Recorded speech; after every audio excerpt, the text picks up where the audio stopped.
tudo bem? Me chamo Verônica, sou graduanda da quarta fase do curso de Educação Física Licenciatura e bolsista de iniciação científica do projeto denominado Prevalência e Risco de Jogos Eletrônicos em Adolescentes, estudo transversal durante as aulas de Educação Física. Esse projeto foi orientado pelo professor Alexandre Andrade e está vinculado ao Laboratório de Psicologia do Esporte e do Exercício, LAP. Para a gente entender um pouco mais, é preciso fazer uma contextualização. Com o grande avanço tecnológico das últimas décadas e toda a sua expansão, fez com que a tecnologia passasse a fazer parte do cotidiano de uma coletividade de usuários, especialmente entre crianças e adolescentes. No entanto, essa geração foi introduzida desde cedo nesse cenário digital, com fácil acesso às informações e uma capacidade natural para lidar com toda essa tecnologia. Sendo assim, essa era digital se estende através de jogos eletrônicos, que se tornam cada vez mais presentes e mais populares entre os jovens. Embora esse fenômeno seja pouco estudado, algumas pesquisas relacionam esses recursos como uma nova forma de entretenimento e uma das atividades de lazer preferidas da atualidade. Estudos realizados evidenciam os benefícios dos jogos eletrônicos, mas reconhecem que seu uso habitual pode vir gradativamente dar lugar ao abuso e à falta de controle, resultando em diversas consequências para aqueles que utilizam desse recurso. Na literatura, alguns autores sugerem que o uso excessivo dos jogos eletrônicos implicam em alterações no sono e doenças mentais. Em relação aos impactos positivos, podemos verificar uma melhora na concentração e um melhor desempenho no raciocínio lógico. No entanto, é preciso levar em consideração que o meio daquele que joga é formado por outros elementos. São características amplas que precisam ser entendidas para conhecer o perfil desses jovens. Para atingir mais avanços, é necessário analisar a associação de fatores com o tempo de videogame, para descobrir se está sendo prejudicial ou não, e também levar em consideração aspectos sociodemográficos de saúde mental. O objetivo desse estudo, num todo, foi descrever a frequência de adolescentes quanto ao risco de jogos eletrônicos e fatores associados.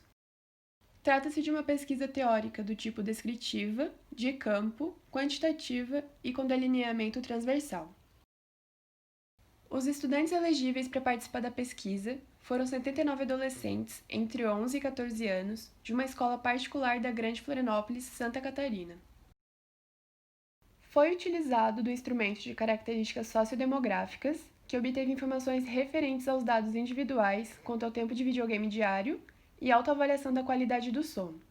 Para verificar o IMC dos estudantes, os dados antropométricos foram verificados através de uma balança digital com estadiômetro. Além disso, foi utilizada também a escala de Rosenberg, que avalia a autoestima global, sendo que essa medida te permite um score total que varia de 10 a 40. Para categorizar os adolescentes em baixa autoestima, foi utilizado o ponto de corte de 25 pontos. Os estudantes que aceitaram participar e devolveram o termo de consentimento assinado pelos responsáveis foram orientados a responder os questionários em sala de aula. A coleta foi realizada na própria escola, com mesas e cadeiras individuais em local apropriado, sempre com a presença de um pesquisador. Como resultado desse estudo, a gente conseguiu verificar que a maioria dos adolescentes está no grupo seguro em relação ao tempo de videogames. Esse valor corresponde a 63,5%, praticando menos de 2 horas diárias, conforme a recomendação. Esse grupo jogou em média 1 hora por dia de videogame, tempo considerado baixo para o grupo de risco, que teve uma média de 3,78 horas de jogo diário.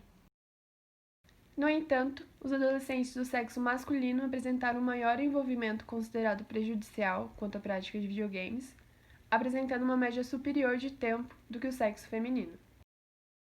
Alguns estudos trazem que o fato dos meninos passarem mais tempo jogando videogames se dá pela indústria de jogos priorizar atrair somente o público masculino.